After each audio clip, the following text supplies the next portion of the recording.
এই ছেলে, এখানে কি করছো? জি, রিক্সার জন্য দাঁড়িয়ে আছি। না, তোমাকে দেখছি এদিক ওই দিক করে কাউকে যেন খুঁজছো। তোমাকে সন্দেহজনক লাগতেছে। আপনি ভুল ভাবছেন, আমি কলেজে যাওয়ার জন্য রিক্সা খুঁজতেছি। তোমার কলেজ কোথায়? একটু সামনেই আমাদের কলেজ। পেছনে এসে বসো, আমি তোমাকে পৌঁছে দিচ্ছি। ধন্যবাদ, আমি যেতে পারবো। তার মানে তোমাকে সন্দেহটা ঠিকই করেছে। আপনি যেমন ভাবতেছেন তেমনটা কিছুই নেই। তাহলে আমার সাথে যেতে তোমার সমস্যা কি? না, সমস্যা নেই, তবু একটা কেমন লাগে দেখেন তো। আপনি একজন পুলিশ অফিসার আর আমি একজন সাধারণ মানুষ। তার চেয়ে বড় কথা হলো আপনি মহিলা। বেশি কথা না বলে আমার বাইকের পেছনে এসে বসো। কি আর করার, পিছনে গিয়ে বসলাম। পিছন থেকে ব্যাগটা খুলে সামনে নিলাম। ও, তোমাদের তো পরিচয়টা দেওয়া হয় নাই। আমার নাম রাসেল মাহমুদ নিলয়। আমি অনার্স 3য় বর্ষে পড়ি। এতক্ষণ একটা পুলিশ মহিলার সাথে কথা হচ্ছিল। আমি রিক্সার জন্য রাস্তার পাশে দাঁড়িয়ে রিক্সা খুঁজছিলাম। এমন সময় একটা পুলিশের পোশাক পরা মেয়ে বাইক নিয়ে আমার সামনে আসলো। তার নাম হলো ইভা। অবশ্য নামটা আমি জানি না, নামটা তার পোশাকেই দেখেছি। কি হলো, এত চুপচাপ কেন? কি বলবো, ভয়ে বললাম আমি। কি বলবে মানে? আচ্ছা, তোমার নাম কি? আমার নাম রাসেল। কিসে পড়ো? অনার্স 3য় বর্ষে। পরিবারে কে কে আছে? শালা, আমি কোথাও কি ইন্টারভিউ দিতে আসছি নাকি? আজকে যদি পুলিশ না হতো তাহলে এইখান থেকে লাথি মেরে ফেলে দিতাম। আমরা 2 ভাই, 1 বোন, মা বাবা আর দাদি। তোমার দাদা কোথায়? দাদা নেই, অনেক আগেই উপরে চলে গেছে। ও সরি, তাহলে তো হ্যাপি পরিবার। শালার সকালে কার মুখ দেখে যে ঘুম থেকে উঠলাম আল্লাহই জানে। ইভার সাথে কথা বলতে বলতে কলেজে চলে আসলাম। বাইক থেকে নেমে যখন কলেজে ঢুকতে যাব তখন ইভা ডাক দিল। এই রাসেল, এদিকে আসো। জি বলেন। তুমি কেমন মানুষ বলো তো? এত দূর এনে দিলাম, তার পরিমাণে একটা ধন্যবাদ দিবে তাই না? আর কথা না বলে চলে যাচ্ছ? এখানে ধন্যবাদ দেওয়ার কি আছে? আপনি তো জনগণের সহায়তা করবেনই। থুক্কু না, সরি, মুখ ফসকে বের হয়ে গেছে। আসলে তাড়াতাড়ি যেতে হবে তো, তাই চলে যাচ্ছি। পিচ্ছি একটা। আচ্ছা, কলেজ কখন ছুটি দিবে? আরে কি কয় এই মেয়ে, 2টাই ছুটি হয়? কি? এখন তো 2টা বাজবে। না, আসলে 4টা ছুটি দেবে। ঘড়ি থেকে তাকিয়ে বললাম। ও, তাহলে আমি তোমাকে পিক করতে আসবো। যদি এক পাও নড়াচড়া করো তাহলে কিন্তু সোজা লক আউট করবো। আচ্ছা ঠিক আছে, ভয়ে ভয়ে বললাম। এবার বাইক স্টার্ট দিয়ে চলে গেছে। আমি কলেজে ঢুকে পড়লাম। কিছু দূর আসতেই বন্ধুরা বলে উঠলো। কি রে রাসেল, ভাবি কি পুলিশ নাকি? কি যে বলিস না তোরা, আমার কি এত বড় কপাল নাকি যে ওই মেয়েকে পাবো? যাই বলিস না কেন, মেয়েটা দেখতে একদম পরীর মতো। ঠোঁটের পাশে একটা তিল আছে, সো সুইট। তাহলে তুই গিয়ে চুটিয়ে প্রেম কর। আমি তোর সাথে প্রেম করতে পারলে তো নিজেকে অনেক ধন্য মনে করব, কারণ পরীর মতো একটা বউ পাবো। তাহলে তো ভালো হবে। এখন চল ক্লাস করব। দোস্ত, আজকে আমাদের ক্লাস করতে মন চাচ্ছে না। কেন ব্রো, তোদের কি শরীর খারাপ? না ব্রো, ওই মেয়েকে দেখে আমাদের মনটা কোন এক অজানা রাজ্যে চলে গেছে। তাকে আনার জন্য আমাদের কোনো শক্তি নেই ব্রো। আমাদের মনটা নিয়ে গেছে রে ওই মেয়েটা। ব্রো, আমার তো মরে যেতে মন চাচ্ছে। ওরে বাবারে, তোরা কি বলছিস? আমি 6টা খবর করতে পারবো না ব্রো। তাহলে আমাদের খবর কে দিবে ব্রো? তাহলে কি আমাদের ডেড বডিটা পৌঁছে যাবে? না না, আমাদের ডেড বডি পৌঁছে যেতে দিতে পারি না ব্রো। তুই কিছু একটা কর ব্রো। আমি কিছু করতে পারবো না।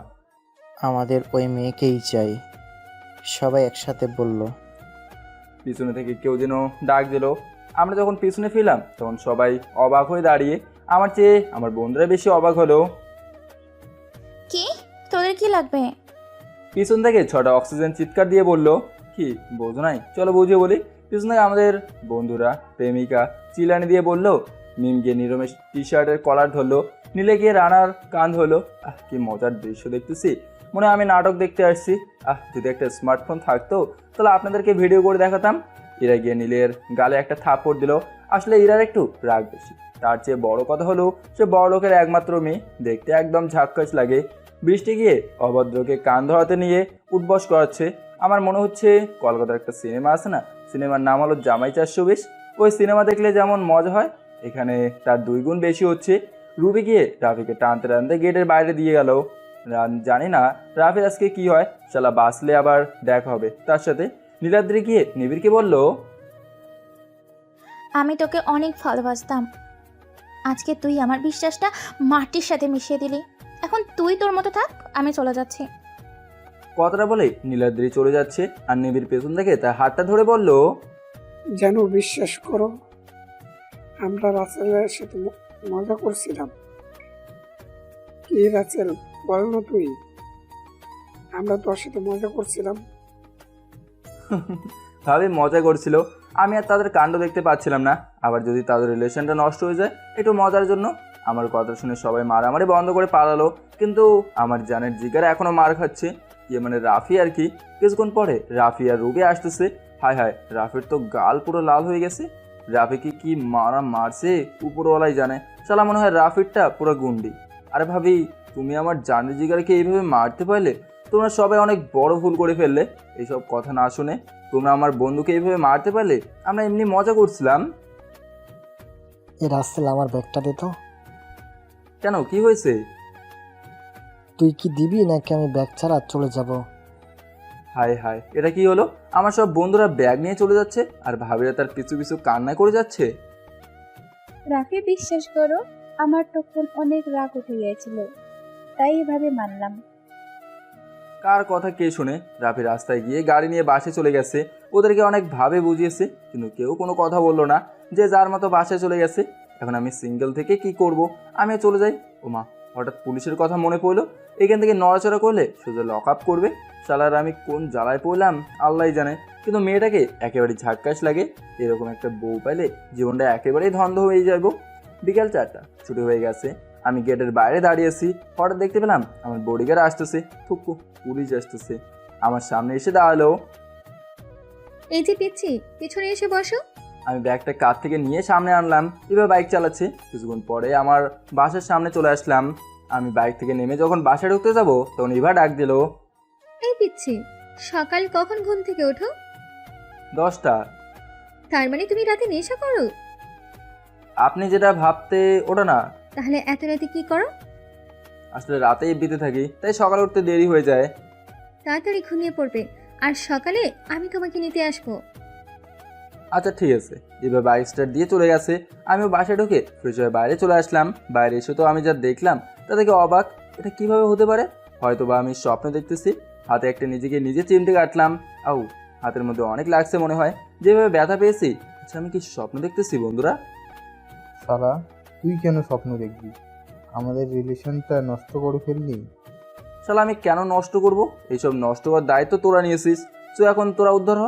আমার বন্ধুরা সবাই একসাথে বসে আছি। একটা কাজ করা স্রিপ ভাই, অপরাধের গানটা গাতো, তাহলে তোর মজা পাবি। শালা হাস, পরে বুঝতে পারবি। এখন তো আমার হাসির পালা, তাহলে হাসবো না তো কি করব? ভাই, একটা বুদ্ধি দে না, যাতে তাদেরকে একটু টাইট দিতে পারি। তাহলে শোন, তোরা সবাই মোবাইল বন্ধ করে রাখ। তারপরে 10 দিন কলেজে যাবি না, তাহলে তারা একটু একটু বুঝতে পারবে। কিন্তু আমার যে কথা না বলে থাকতে পারি না। শালা, আমি জানতাম তুই পারবি না। তোর জন্য একটা সলিউশন আছে। কি সলিউশন বল প্লিজ। তোমাদের সিমটা খুলে রেখে দাও, তারপরে আরেকটা নতুন সিম ভরে ফের গাড়ি দিয়ে কথা বলো। ঠিক আছে, তোর কথা একবার ধরে দেখি। তার আগে আমাকে ট্রিট দে। যদি ট্রিট না দিস তাহলে তোরা কাজে সফল হতে পারবে না। হ্যাঁ, তোকে কেন ট্রিট দিব? শালা, ট্রিট দিবি না?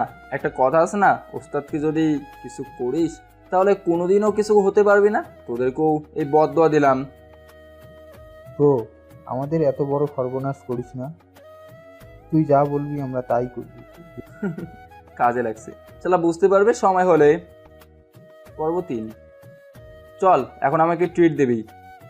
দোস্ত, আমার তো টাকা আনি নেই, পরে খাওয়ালে হবে না? শালা, তোকে আমি ভালো করেই চিনি। আমি এত বোকা নাকি যে তোদের কথা মেনে নেব? দোস্ত, বিশ্বাস কর, আমাদের কাছে টাকা নেই, পরে খাওয়াবো। তোদেরকে পরে খাওয়াতে হবে না। তোরা আমাকে এখন তোদের হাতের মোবাইলগুলো দিয়ে দে। কি বলিস তুই? তুই তো ডাকাতের চেয়েও ভয়ঙ্কর। শালা, তুই জানি না বউ ছাড়া যেমন চলতে পারে না, তেমনি মোবাইল ছাড়াও চলতে পারে না। তাহলে আমি যাই কেমন? কথাটা বলে হাঁটতেছি, বন্ধুরা সবাই মনে মনে হাসতেছি। মনে হয় আবার পেছনে ব্যাক করলাম। ও মাই ডিয়ার বেস্টু, আমি কি বদদোয়া দিয়ে দেবো? এমন কাজ করিস না দোস্ত। তাহলে চল, ট্রিট দেবি। আচ্ছা চল, সবাই একসাথে বলল। অতপর তাদের কাছ থেকে 6,000 টাকা বের করলাম। 6,000 টাকা মন প্রাণ ভরে খাইলাম। আপনারা এটা ভাবতেছেন তাই না, আমি একা কি করে 6,000 টাকা খাবার খেলাম? আপনারা এটা ভাবলে মস্ত বড় ভুল করছেন। আমি আর আমার বন্ধুরা রেস্টুরেন্টের দিকে আসছি। এমন সময় প্রায় 20-30 জন রাস্তায় খাবার খুঁজছিল। হঠাৎ আমার চোখ তাদের উপর পড়ে। আমিও তাদের কাছে চলে গেলাম। এ পিচ্ছি, এখানে খাবার খুঁজলে কি খাবার পাবে? একটা মেয়েকে বললাম। মেয়েটা দেখতে অনেক সুন্দর, কিন্তু তার সারা শরীরে কাদা মাখা। তারপরে তাকে অনেক সুন্দর লাগতেছে। কি করব ভাইয়া, পেটকে তো আর মানতে পারি না, তাই রাস্তায় কারোর কাছ থেকে কিছু পাই কিনা দেখতেছি। সারাদিন ধরে কিছু খায় নাই, কোনো দিন একবেলা খাবার খেতে পাই, আবার কোনো দিন বিস্কুট খেয়ে থাকতে হয় ভাইয়া। মেয়েটার কথা শুনে আমার চোখ দিয়ে পানি চলে আসলো। তবুও নিজেকে সামলিয়ে বললাম, তোমার আব্বু আম্মু কোথায়?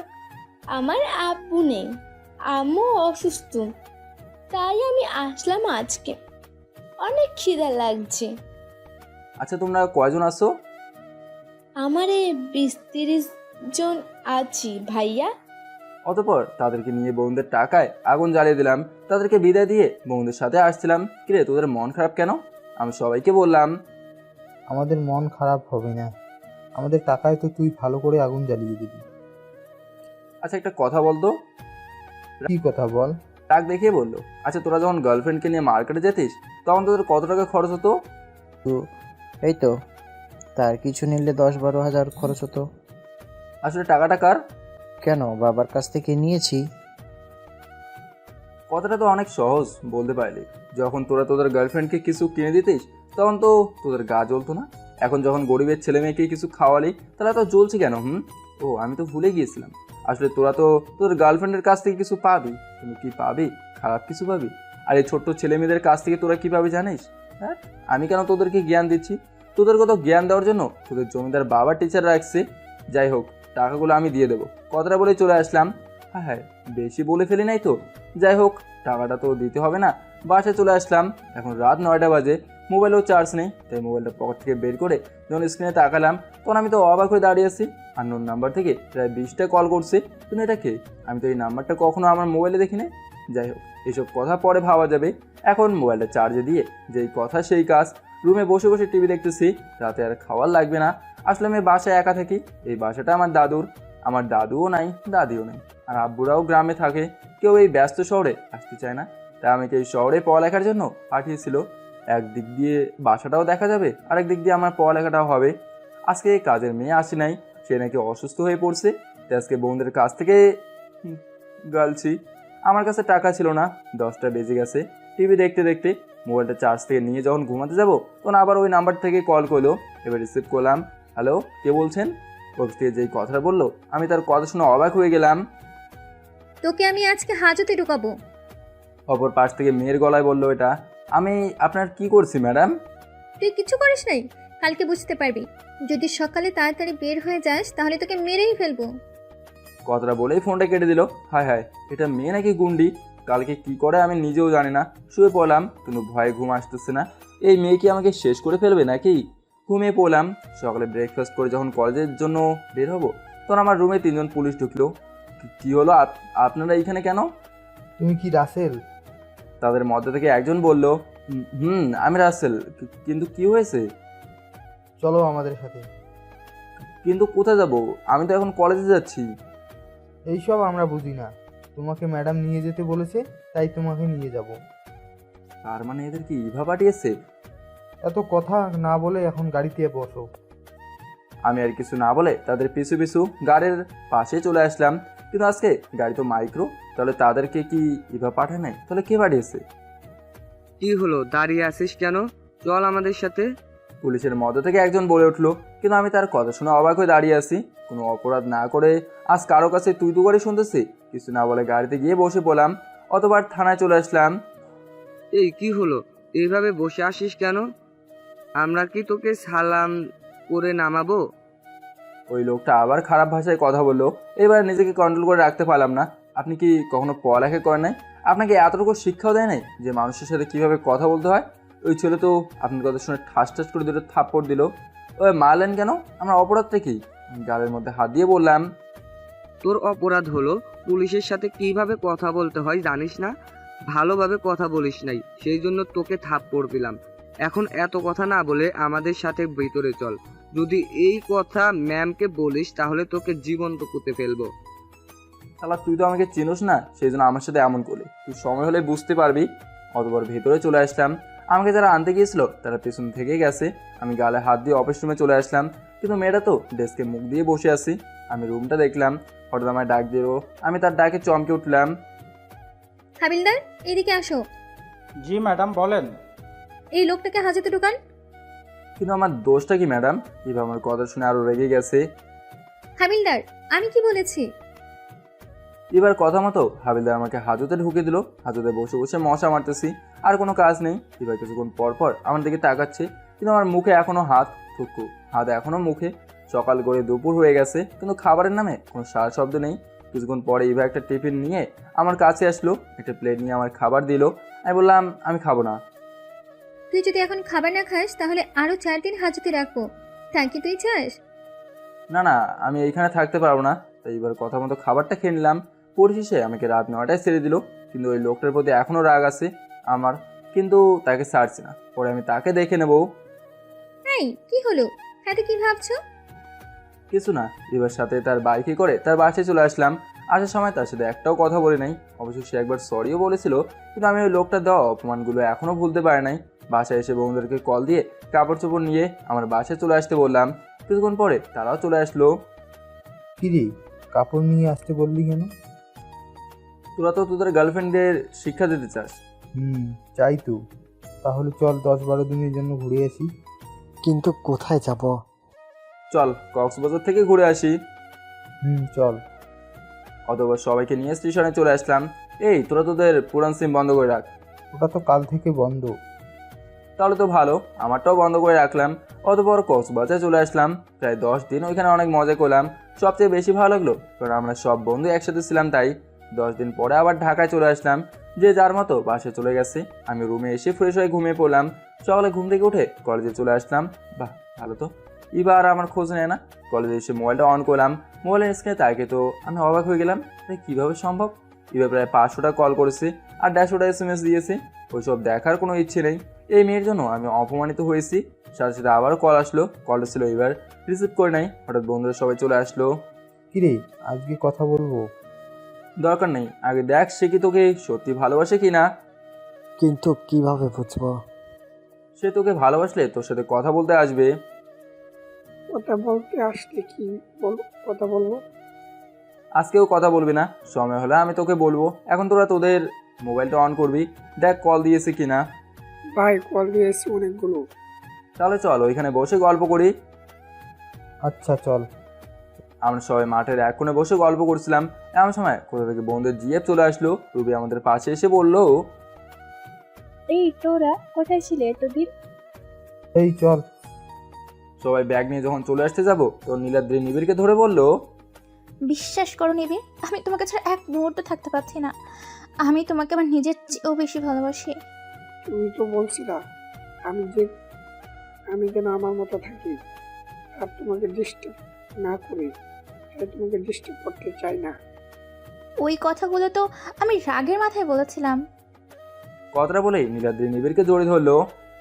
আর কখনো আমাকে ভুল বুঝবে না তো? না, আর কখনো তোমাকে ভুল বুঝবো না। এমন করে করে সবাই আবার এক হয়ে গেছে। আমারটা বিন্দাস লাইফ, কোনো গার্লফ্রেন্ডের প্যারা নাই। খেয়ে দিয়ে ঘুমানো আর মন চাইলে মাথায় তেল দিয়ে ঘুরন। তোরা থাক, আমি আজকে ক্লাস করব না। কেন, কি হয়েছে রাসেল? ভালো লাগতেছে না। এই রাসেল, তোমাকে একটা মেয়ে খুঁজতে আসছিল। আমি তো বৃষ্টির কথা শুনে অবাক হয়ে গেলাম। আমার জানা মতে তো আমি কোনো মেয়েকে চিনি না। কোথা থেকে আসছিল আর মেয়েটাকে? মেয়েটা দেখতে অনেক সুন্দর আর গালে একটা তিলও আছে, তার ভয়েসও অনেক সুন্দর। এমন মেয়ে তো আমি কখনো দেখি নাই, এমনকি আমি কোনো মেয়ের সাথে সম্পর্ক রাখি নাই। তাহলে এই মেয়েটাকে? আচ্ছা বৃষ্টি, মেয়েটার নাম কি? মেয়েটা প্রায় 10 দিন তোমাকে খুঁজতে আসছিল, আর তার চোখটা যেন ফোলা ফোলা। কালকে দেখলাম তার চোখের নিচে কালো হয়ে গেছে। মেয়েটার নাম ইভা। মেয়েটা কি তোমার গার্লফ্রেন্ড? এবার মনে হয় আমাকে আবার হাজতে দেবে। হাজতে না দিলে 10 দিন কেন খুঁজবে? তা ওটা আমার গার্লফ্রেন্ড হতে যাবে কেন? তাহলে ওই মেয়েটা তোমার খোঁজ করছিল কেন? তা আমি জানি না। আচ্ছা, তোমাদের সাথে পরে কথা হবে। আমি কলেজ থেকে বাসে চলে আসলাম। ফ্রেজার রুমে এসে এবার কথা ভাবতেছি, এ মেয়ে আমাকে খুঁজতেছিল কেন? এ মেয়ে কি আমাকে আবার হাজতে রাখবে নাকি? তার চেয়ে বড় কথা হলো, এবার কান্না করছিল কেন? হয়তো বা তার কোনো কারণে কাজ ছিল। আমি কেন এসব ভাবছি? অতবার ঘুমিয়ে গেলাম। ঘুম ভাঙলো মাগরিবের পরে। আমার তো একটা মিশন আছে। তাড়াতাড়ি বিছানা থেকে উঠে ফ্রেশ হয়ে বাসা থেকে বের হয়ে পড়লাম। অতবার প্ল্যান অনুযায়ী ওই গন্তব্যে চলে আসলাম। প্ল্যান হলো পুলিশকে মারবো। চাইলে বন্ধুদেরকে দিয়ে আসতে পারতাম, আমি চাই না ওরাও এইখানে জড়াক। তা আমি একাই চলে আসলাম। এক হাতে একটা ফ্রাইয়ার আছে, আর এক হাতে একটা পলিথিন আছে, যাতে তার মুখে দিয়ে ইচ্ছে মতো মারতে পারি। একটা দোকানে বসে আছি, তার বাসা হলো এইদিকে, কারণ সে এই দিক দিয়েই বাসে যাবে। প্রায় 3 ঘন্টা মশার কামড় খাইলাম। অতপর তার আগমন ঘটলো। সে আসতেছে, তাই আমাকে পেরিয়ে সে আগে চলে গেছে। আমি তার পিছন থেকে স্প্রেয়ারটা মেরে তাকে অজ্ঞান করে দিলাম। পলিথিন দিয়ে তার মুখটা বেঁধে ফেললাম। বাসায় এনে তার জ্ঞান ফেরালাম। আমার মুখে একটা কাপড় বাঁধলাম, যাতে সে আমাকে চিনতে না পারে। অতপর ইচ্ছে মতো তাকে অনেক মারলাম। তারপর একটা হসপিটালে নিয়ে গিয়ে তাকে দিয়ে আসলাম। বাসায় এসে ফ্রেশ হয়ে খাবার খেলাম। মোবাইলটা অন করে দেখলাম মা কল দিয়েছে, তাই মাকে কল দিলাম। হ্যালো মা, কেমন আছো? ভালো আছি। তোর মোবাইল বন্ধ ছিল কেন? আসলে মোবাইলটা নষ্ট হয়ে গিয়েছিল, তাই বন্ধ ছিল। হঠাৎ মিছে কথা বললাম। তোকে একটা মেয়ে খুঁজতে আসছিল। মার কথা শুনে অবাক হয়ে গেলাম।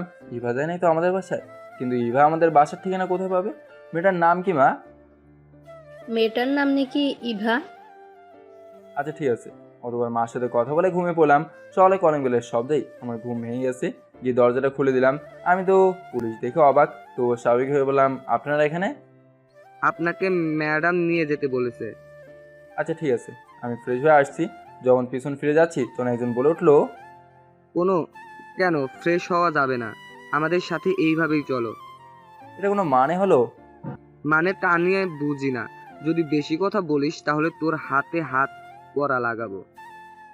শালা তুইও বুঝবি মজা পরে। অতবার থানায় চলে আসলাম। এবার রুমে ঢুকে পড়লাম। আমাকে এইখানে কেন নিয়ে আসলেন? আমার অপরাধটা কি? নরম সুরে বললাম। তোর অপরাধ, তাই না? এবার চেয়ার থেকে উঠে আমার কলার ধরে সবার সামনে এনে একটা থাপ্পড় দিল। আমি তো এই মেয়ের কাণ্ড দেখে অবাক হয়ে গেলাম। আমাকে থাপ্পড় মারলেন কেন? আর আমার অপরাধটা কি? তোর অপরাধ, তাই না? তুই কাব্যকে কেন মারলি? কাব্য? কে? আমি তো কোনো কাব্যকে চিনি না। চিনিস না, তাই না? তাহলে তুই তাকে হসপিটালে নিয়ে গেলি কিভাবে? তোর সাথে একটু খারাপ ভাষায় কথা বলেছে বলে তুই একটা লোককে এইভাবে মারবি? আপনি ওই লোকটার সাথে কথা বলছেন?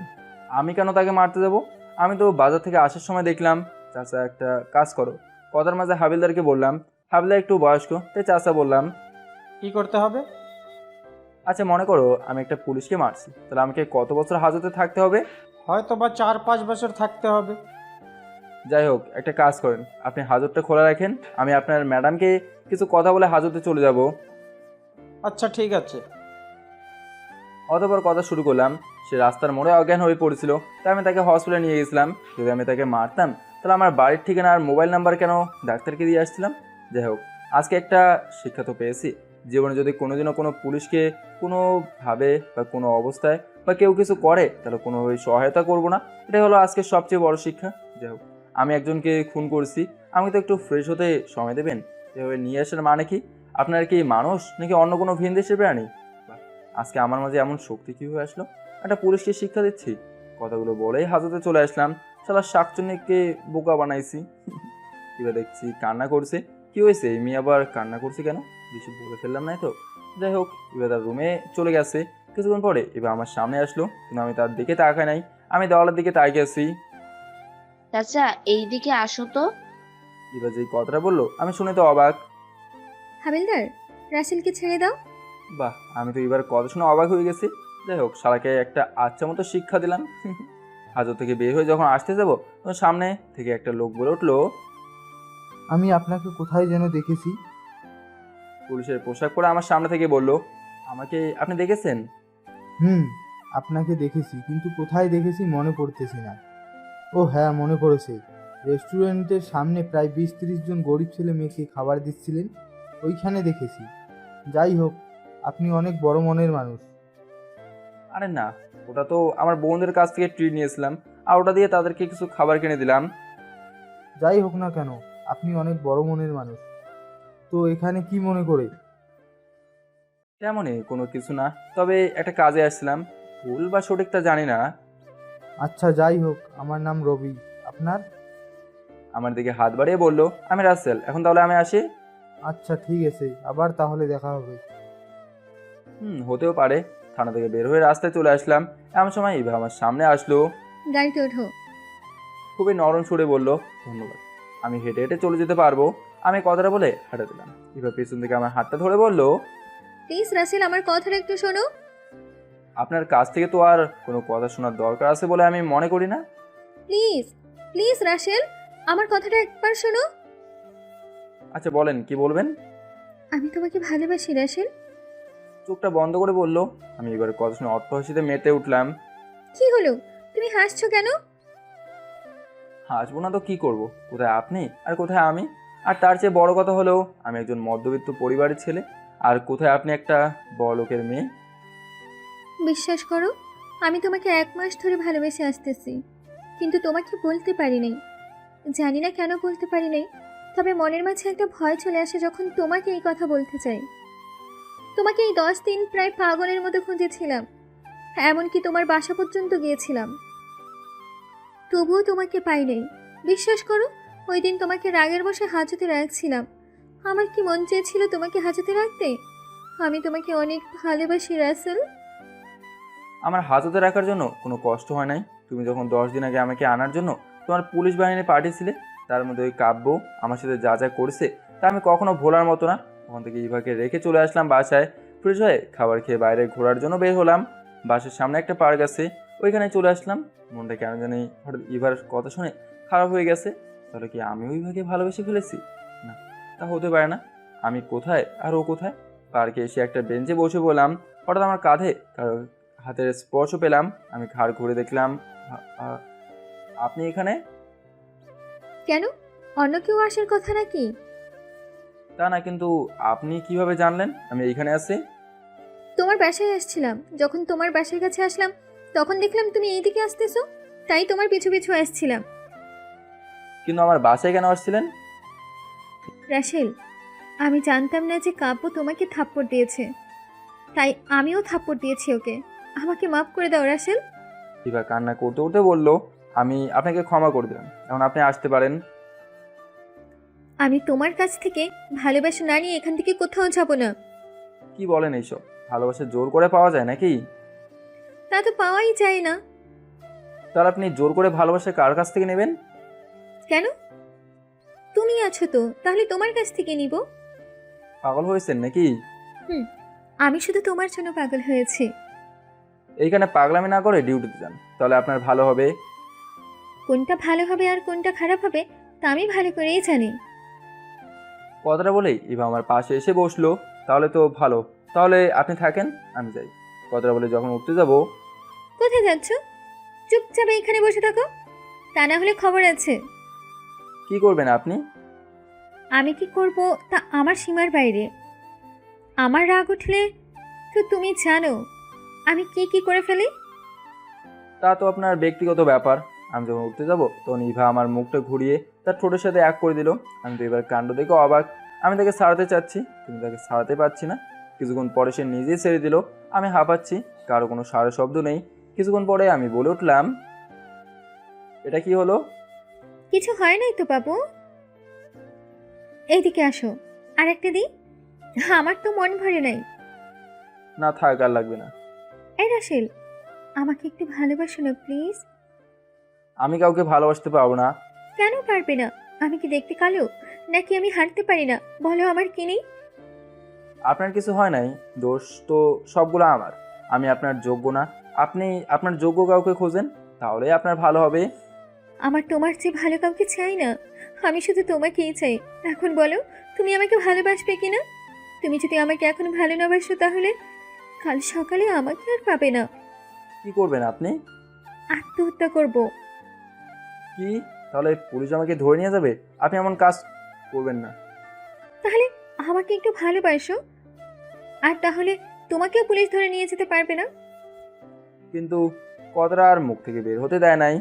কোনো কিন্তু না, এখন শুধু আমাকে ভালোবাসবে। আমাকে অনেক কষ্ট দিয়েছো, আর কখনো কষ্ট দিবে না। আচ্ছা ঠিক আছে, এখন আমি বাসে যাব। কোনো বাসায় যাওয়া যাবে না। হ্যাঁ, এখন আমি ফুচকা খাবো, আমাকে ফুচকার দোকানে নিয়ে চলো। হায় হায়, এই মেয়ে তো আমাকে ফকির বানিয়ে ছাড়বে। আমি বাসা থেকে একটা টাকাও আনে নাই, এখন টাকা কিভাবে দেব? না, কোনো একটা বুদ্ধি বের করতে হবে। এই কি হলো, চলো। আজকে না খেলে হয় না। না, আজকে খেতে হবে। কি আর করার, ফুচকার দোকানে চলে আসলাম। চাচা, 1 প্লেট ফুচকা দেন তো। কেমন কিপটা মেয়ে দেখেন, তার জন্য নিচ্ছে আর আমার জন্য নিচ্ছে না। এই মেয়ের সাথে সারা জীবন কীভাবে কাটাবো? কিন্তু একদিক দিয়ে ভালোই হলো, কারণ টাকা নেই তো। এই হাঁ করো। মানে? চুপ, হাঁ করতে বলেছি, হাঁ করো। যদি লোকে কিছু বলে? চুপ, লোকে কি বলছে তাতে আমার কি? তোমাকে হাঁ করতে বলেছি, তুমি করো, হাঁ করো। কি আর করার, হ্যাঁ করছি। আর এবার একটা একটা ফুচকা আমার মুখে দিচ্ছে, আমি এইবার মুখে ফুচকা দিচ্ছি। খাওয়া শেষে আমি দাঁড়িয়ে আছি অপরাধের মতো, কারণ আমার কাছে টাকা নেই। বাঁচে গেছে, এবার টাকা দিল। এই মেয়েকে কিপটা বলাটা ভুল হলো। এবার এসে আমার হাতটা ধরলো, আমি তার হাতে 5 আঙুলের পাশে আমার আঙুলগুলো ঢুকিয়ে দিলাম। কি ভালোই না লাগতেছে। এবার দেখে তাকে দেখলাম, এবার তার চোখগুলো বন্ধ করে ফেলেছে, হয়তো বা সে ফেল করতেছে। আমাদের দুজনের নতুন পথ শুরু হলো। আপনারা সবাই দোয়া করবেন। আমরা রাস্তায় হাঁটতেছি, এবার আমার কাঁধে মাথা দিল, আমি তার হাতটা ধরে আছি। অনেকক্ষণ ঘুরলাম এবার সাথে, প্রায় সন্ধ্যা হয়ে গেছে। রাসেল, চলো। কোথায় যাব? গেলে দেখতে পারবে। এবার কাকের জন্য ফোন করলো। কিছুক্ষণ পরে আমাদের সামনে একটা সাদা রঙের গাড়ি আসলো। এই ওঠো গাড়িতে। আমরা কোথায় যাব? ওইসব কথা না বলে চুপচাপ আমার সাথে চলো। আমি আর কোনো কথা না বলে গাড়িতে উঠে বসলাম। এবার ড্রাইভারকে বাসায় পাঠিয়ে দিয়েছি। এবার গাড়ি উঠে স্টার্ট দিল। কিছুক্ষণ পরে একটা বড় বিল্ডিংয়ের সামনে দাঁড়ালো। আমার দিকে তাকিয়ে আবার গাড়িটা নিয়ে মার্কেটে চলে আসলো। ওখানে গিয়ে আমাকে একটা গেঞ্জি নিয়ে দিল। আমি তো এবার কাণ্ড থেকে অবাক হচ্ছি, এই মেয়ে কি তার বাবার টাকা শেষ করবে নাকি? এবার একটা নীল রঙের শাড়ি নিল। এবার আমার পাশে এসে বলল, এই রাসেল, এটা কিভাবে পরবো এখন? ওইখানে গিয়ে পরে আসো। দেখ, আমি পড়তে পারলে কি আর তোমার কাছে আসতাম নাকি? আচ্ছা চলো তোমার বাসায়। বাসায় গিয়ে কি করব? ওইখানে তোমার বাসার কারো কাছ থেকে পড়ে নেবে। তার দরকার নেই, চলো আমার সাথে। আমি আর কোনো কথা না বলে গাড়িতে এসে বসলাম। এবার গাড়ি ড্রাইভ করছে, এক হাত দিয়ে আমার হাত ধরলো। গাড়ি তার আপন গতিতে চলতেছে। কিছুক্ষণ পরে এবার ব্রেক মারলো। আমি বাইরে তাকিয়ে দেখলাম, এটা তো আমার বাসা। এইখানে কেন আসলো ইভা? এইখানে কেন আসলো ইভা? শাড়ি পরতে আসছি। কিন্তু এইখানে তোমাকে কে পরিয়ে দেবে? কেন, তুমি পরিয়ে দেবে? কি? আমি পারবো না। তোমাকে পারতে হবে না, চলো আমার সাথে। গাড়ি থেকে নেমে বাসা ঢুকে পড়লাম। ইভা আমার রুমে ঢুকে পড়লো। প্রায় আধা ঘন্টা হয়ে গেছে। এতক্ষণ লাগে একটা শাড়ি পরতে? আবার এই মেয়ে ওখানে বেউস হয়ে পড়লে না তো? এই রাসেল, এদিকে আসো। ওহ, বাঁচলাম। এই মেয়ের কিছু হয় নাই। রুম এসে তো আমি অবাক, এটা কিভাবে সম্ভব? এই মেয়ে এত তাড়াতাড়ি কিভাবে আমার রুম গুছাই দিল? ও, এই মেয়ে কিন্তু আমার জন্য হেব্বি মানাবে। ও, কেউ নিজের রুমকে এইভাবে অগোছালো রাখে নাকি? আমি মাথা নিচু করে বললাম, এর চেয়ে বেশি গোছাতে পারে না। আচ্ছা ঠিক আছে, আমার কুচিটা ধরে দাও। কি? আমি তোমার কুচি ধরে দেবো? তুমি ধরে দিবে। আমি পারবো না। এখন এত কিছু না ভেবে কুচিটা ধরে দাও। আমি আর কিছু না বলে কুচি ধরে দিলাম। এ নাও তোমার কুচি, এখন যা করার তা তুমি করো। তুমি দিয়ে দাও। কি? আমি? তুমি। হায় হায়, এই মেয়ে কি আমাকে শেষ করবে নাকি? তার পেটের নাভি দেখা যাচ্ছে। আমি তো নিজেকে ধরে রাখতে পারছি না। আমার চোখ দুটো বন্ধ করে ফেললাম। এই কি হলো, চোখ বন্ধ করলে কেন? আমি চোখ খোলা রেখে পারবো না। ঠিক আছে। আমি যখন কুচিটা দিয়ে দিচ্ছি তখন এবার পেটের সাথে আমার হাতটা স্পর্শ করলো। এবার সাথে সাথে চোখটা বন্ধ করে ফেললো। যেমনভাবে চোখটা বন্ধ করলো মনে হয় সেই কারেন্টের শক খেয়েছে। এবার এখনও চোখ বন্ধ করে আছে। এবার হয়েছে, এখন চলো। এবার একটু লজ্জা পেয়ে আমার বুকে মুখ লুকালো। এত লজ্জা পেতে হবে না, লজ্জা পেলে অন্য কাউকে দিল না কেন? একটু ভাব নিয়ে বললাম। সাথে সাথে এবার চোখগুলো লাল করে ফেললো। তার গোল গালগুলো লাল হয়ে গেছে। হায় হায়, এখন কি হবে? পুলিশ নিয়ে তো রেগে গেছে।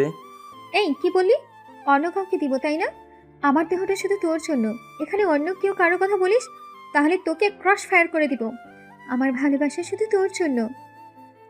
কান্না করতে করতে বললো, রে মনে হয় বেশি বলে ফেলেছি। আমি তাকে টেনে আমার বুকে নিলাম।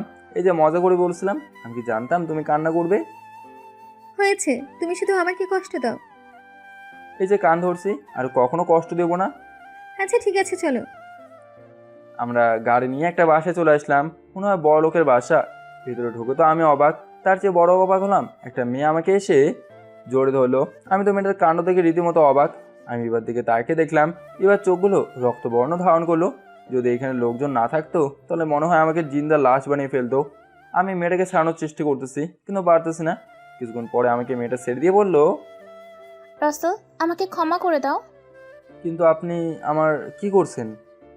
কি? তুমি আমাকে চিনতে পারছো না? না তো। আমি নীলাদ্রি, যে তোমার গ্রামে থাকছি আর তোমার সাথে পড়ালেখা করেছিলাম। হঠাৎ আমার চোখ গেল কেকের দিকে। আমি তো রীতিমতো অবাক। আমার গ্রামের বন্ধুও তো এইখানে। না হে, তুই এইখানে?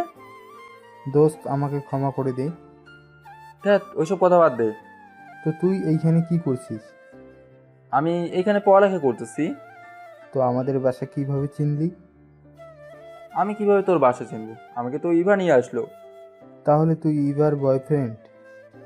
তোকে এই কথা কি বলেছে? আমাকে নীলাদ্রি বলেছে। নীলাদ্রির বেস্ট ফ্রেন্ড ইভা। তাই মনে হয় ইভা নীলাদ্রিকে বলেছে। ও ভালো তো। আজকে এখানে কি হচ্ছে? আজকে নীলাদ্রির বার্থডে। তো অতবার পার্টি শেষ করলাম। পার্টিতে ইভা আমার সাথে একটা কথাও বলে নাই। মনে হয় আমার উপর রেগে আছে। তাদের কাছ থেকে বিদায় নিয়ে ইবার সাথে গাড়িতে উঠে বসতে যাবো, তখন ইভা বললো, এই গাড়িতে উঠবি না, হেঁটে হেঁটে যা।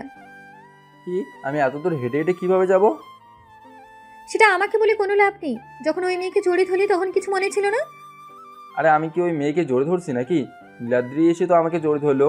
ওইখানে আমার কি দোষ বলো তো? এত কথা আমি শুনতে চাই না, তুই হেঁটে হেঁটে আসবি ব্যাস। এবার গাড়িটা স্টার্ট দিয়ে চলে গেছে। আমি অনেক ডাকলাম, কোনো কাজ হলো না। কি আর করার, হেঁটে হেঁটেই যাচ্ছে। আর ভাবতেছি, এই মেয়ে তো আমার জীবনটা তামা তামা বানিয়ে ফেলবে। এখন যে অবস্থা করতেছে, বিয়ের পরে কি করে ওইসব তো উপরওয়ালা আর ইভা বাদে আর কেউ জানে না মনে হয়। হঠাৎ পেছন থেকে কে যেন আমাকে ডাক দিল। পিছনে ফিরে দেখলাম এটা তো রাফি। ওই রাফি, কোথায় গিয়েছিলি? আমরা তো নানুর বাসায় গিয়েছিলাম। তো তুই কোথায় গিয়েছিলি? আমি একটা বন্ধুর বাসায় গেছিলাম। তো হেঁটে হেঁটে কিভাবে বাসায় যাবি? গাড়ি পাচ্ছি না, আর কি করবো, তাই হেঁটে হেঁটে যাচ্ছি। গাড়িতে ওঠো। আমি গাড়িতে উঠে বসলাম। দেখলাম ওইখানে রাফির পরিবার সবাই আছে। আসসালামু আলাইকুম আন্টি, কেমন আছেন? ওয়ালাইকুম সালাম। ভালো আছি বাবা, তুমি কেমন আছো? আমিও ভালো আছি। আন্টির আঙ্কেলের সাথে টুকটাক কথা বললাম। হঠাৎ বাইরে চোখ পড়লো, দেখলাম এবার গাড়িটা আবার ওইদিকে নিয়ে যাচ্ছে। আমি বুঝতে পারছি এবার আমাকে আনার জন্য যাচ্ছে। আমিও বোঝাবো আমাকে হেঁটে বাসায় পাঠানো। দেখাচ্ছি মজা তোমাকে চান্দুনি। ফোনটা বন্ধ করে ফেললাম। এখন খোঁজ সারা রাত আমাকে। বাসায় চলে আসলাম। বাসায় এসে ফ্রেশ হয়ে শুয়ে পড়লাম। খাবার আর খেতে হবে না, কারণ নাহিদের সাথে ডিনার করেছি।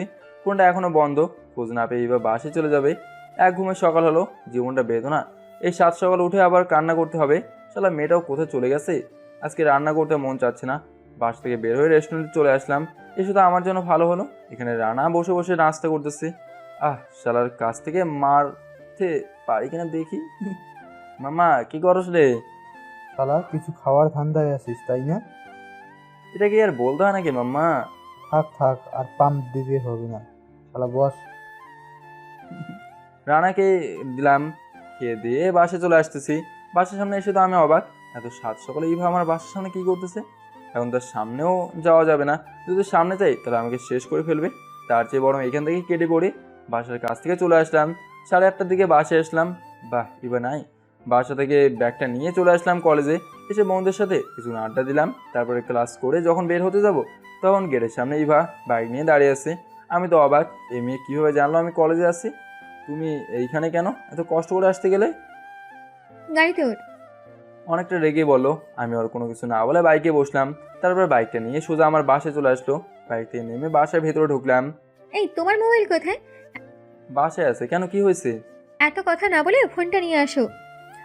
আমি ফোনটা এনে এবার হাতে দিতে এই ফোনটা এবার মোবাইলটা নিয়ে ফ্লোরের সাথে আছাড় মেরে ভেঙে ফেললো।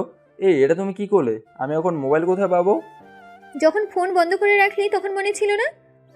আরে আমি কেন মোবাইল বন্ধ করবো? মোবাইলে চার্জ ছিল না, তাই বন্ধ হয়ে গেছে। এটা আমার কি দোষ বলো? তোর দোষ হলো আমার ফোন কেন রিসিভ করিস নাই। আমি কি জানি নাকি তুমি ফোন দিয়েছো? এখন এত কথা না বলে আমার সাথে চলো। কোথায় যাব? ইভা আমার দিকে রাগী অন্তর্মুখী হয়ে তাকালো। না না চলো। অতপর ইভা আমাকে একটা রেস্টুরেন্টে নিয়ে আসলো। আমরা এখানে কেন আসলাম? মায়ের খাবে নাকি আমার সাথে যাবে? আর কোনো কথা না বলে রেস্টুরেন্টের ভেতরে চলে আসলাম। ইভা খাবার অর্ডার দিল। খাবার আসতে একটু সময় লাগবে। আমি ফ্রেশ হতে চলে আসলাম। কিছুক্ষণ পর ফ্রেশ হয়ে বের হতেই তো আমি অবাক হয়ে দাঁড়িয়ে থাকলাম। ইভা একটা ছেলের সাথে হেসে হেসে কথা বলতেছে। ছেলেটার মুখটা দেখা যাচ্ছে না, পিছনে আসি আমি, তাই এই জন্য দেখা যাচ্ছে না। আমার তা দেখে তো মাথা পুরো নষ্ট হয়ে গেছে। আমি তার কাছে গিয়ে বললাম, আমাকে একটা কাজে যেতে হবে, আমি চলে যাচ্ছি। কোথায় যাবে? আর আমি তোমাকে জাহেদের সাথে পরিচয় করিয়ে দিই। জাহেদের কথা বলতেই আমার গ্রামের শত্রুর কথা মনে পড়ে গেছে। আমাকে একটু তাড়াতাড়ি যেতে হবে। আপনারা বসে কথা বলেন, আমি আসতেছি। ইভা আমার মুখ থেকে আপনি কথাটা শুনে বেশ অবাক হলো। তা ভালো করেই বোঝা যাচ্ছে। কিন্তু খাবার কি হবে? জাহেদ ভাই আসে না, ওর সাথে খেয়ে নেবে। এখন আমি আসি। ছেলেটার মুখটা দেখে নাই। রেস্টুরেন্ট থেকে বের হয়ে চলে আসলাম। এই মেয়েটাকে কখন যে নিজে থেকে বেশি ভালোবেসে ফেলেছি তা আমি নিজেও জানি না। কতগুলো ভাবতেছি আর আনমনে হয়ে হাঁটতেছি। প্রায় আধা ঘন্টা পরে বাসে চলে আসলাম। বাসায় এসে রুমে এসে শুয়ে পড়লাম। ঘুম আসতেছে না, ছটফট করতে করতে ঘুমিয়ে পড়লাম। আমার ঘুম ভালো কলিং বেলের আওয়াজে। বিছানা থেকে উঠে দরজা খুলে দিলাম। আরে নাহিদ তুই? কেন আসতে পারি না? আরে মামা কেন আসতে পারবি না? আচ্ছা বাসার ভিতরে আয়। এখন বল কেন আসলি? এই নে, এটা তোর জন্য দিয়েছে ইভা। আরে আমার ফোন লাগবে না, তার ফোন তাকে দিয়ে দিস। কিন্তু কোনো কিন্তু না, তুই তাকে ফোনটা দিয়ে দিস। আচ্ছা ঠিক আছে, তুই আমাকে ক্ষমা করে দিস। দেখ ওটা কোনো কথা হলো? আচ্ছা যাই তাহলে। ঠিক আছে। না এই চলে গেছে, এখানে থাকলেই বা সাথে আবার দেখা হবে। আমি চাই না তার সাথে আর দেখা হোক। বাসা যাচ্ছে না, প্রায় অনেক দিন হচ্ছে। তার যে মা বাবাকেও দেখতে মন চাচ্ছে, তাদেরকে দেখে আসি। হয়তো বা এবার আমাকে ভালোবাসে না, সে মনে হয় আমার সাথে এতদিন নাটক করছে। সে যদি আমাকে ভালোবাসতো তাহলে ফোনটা সে নিজেই আনতো। এখন বোঝা যাচ্ছে সে আমাকে ভালোবাসে না। বাসা থেকে ব্যাগটা গুছিয়ে গ্রামের উদ্দেশ্যে রওনা দিলাম। বাস স্টেশনে এসে পড়লাম। অতপর বাস স্টার্ট দিল। চললাম গ্রামের পথে।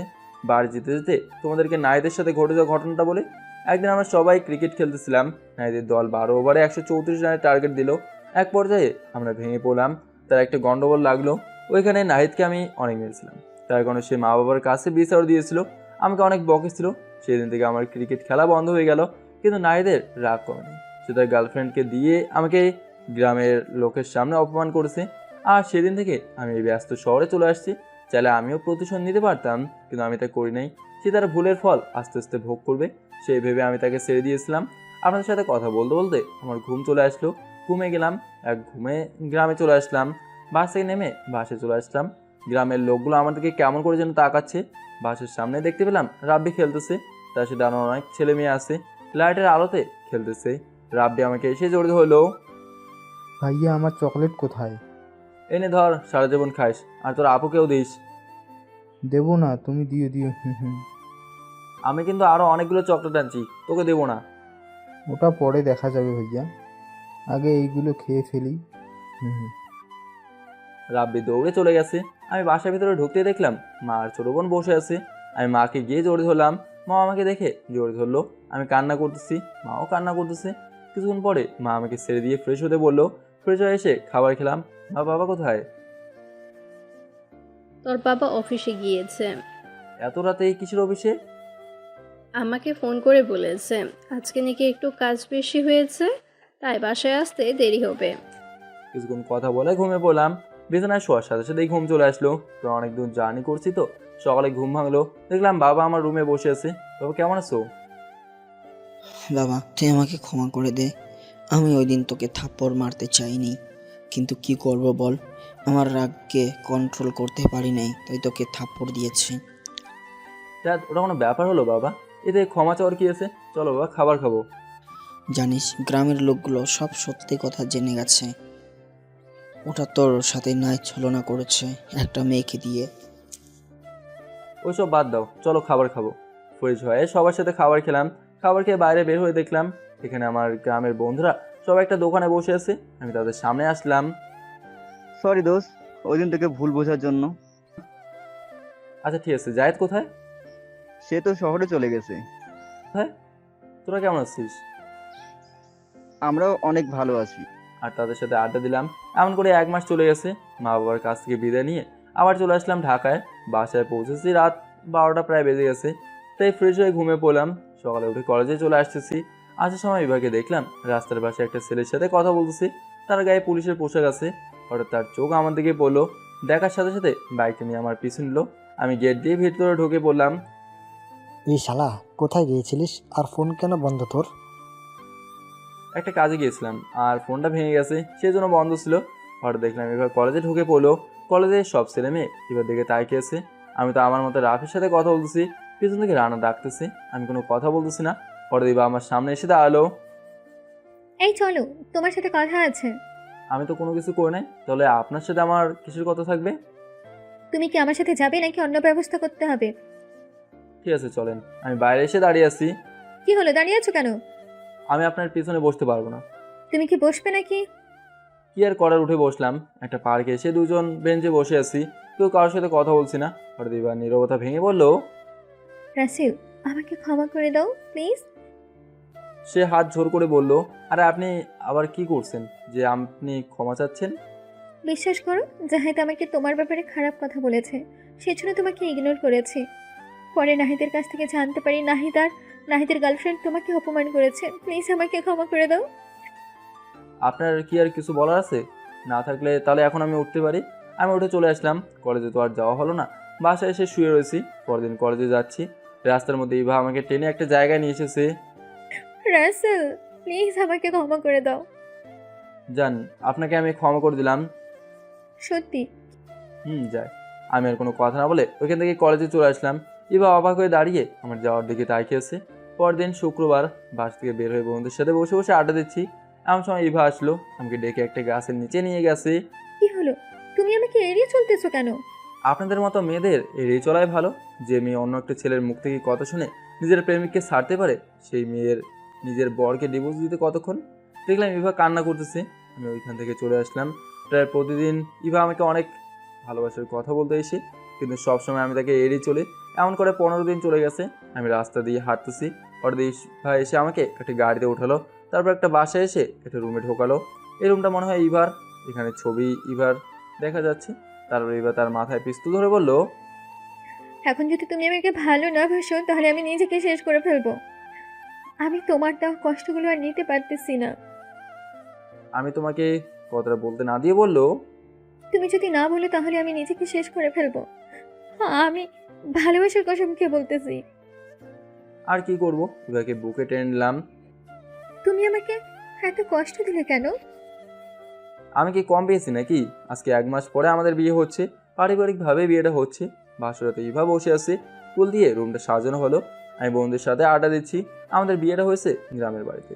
বন্ধুদের সাথে আড্ডা দিচ্ছি, এমন সময় মা এসে আমাকে নিয়ে রুমে ঢুকে দিল। রুমে প্রবেশ করতেই ইভা এসে সালাম করলো। হঠাৎ সিনেমার ডায়লগ মনে পড়ে গেছে, মা বেঁচে থাকো। তার মাথায় হাত দিয়ে বললাম। ইভা তো আমার কথা শুনে আমাকে ধাক্কা দিয়ে বিছানায় শুয়ে দিল। তারপরে আমার উপরে এসে আমার বুকে কেল ঘষে মারতেছে। আমি তাকে থামাতে না পেরে বুকে জড়িয়ে ধরলাম। নতুন অধ্যায় শুরু হলো আমাদের পুলিশ নিকে নিয়ে।